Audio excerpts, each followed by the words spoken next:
పరమాత్మ లేచంటే ఎవడు అడుగుతాడు ఆయన్ని? మనం మొట్టమొదటి విశ్వాసం చదువు మొదలుపెట్టినప్పుడు అదే అన్నాం. అప్పుడు ఉన్న వాళ్ళకి తెలుసు ఇన్ని నామాలు ఉన్నాయి, ఎవడయ్యా ఆయన పేరు పెట్టి పిలిచేది? ఎవడు పేరు పెట్టి పిలవడు. మనం పిల్లలకి పేరు పెట్టి పిలిస్తే పలానా వాళ్ళు పిలుస్తారు, ఆయన ఎవడు పిలుస్తాడు పేరు పెట్టి? స్వామి ప్రభు అని కాళ్ళ మీద పడడమే.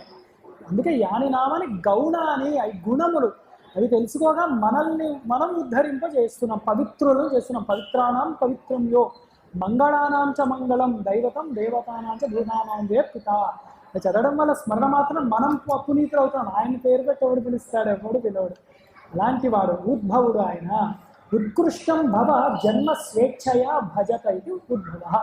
ఉత్కృష్టమైన జన్మలు.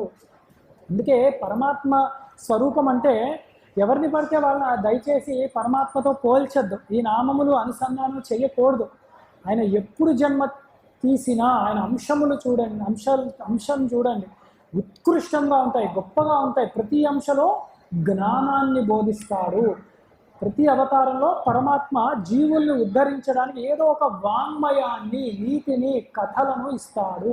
సాంప్రదాయాన్ని అలాగే నిలబెడుతూ ఉంటాడు, ధర్మాన్ని ఉద్ధరిస్తూ ఉంటాడు. వీళ్ళనే పరమాత్మ ఈశ్వరుడు అనాలి.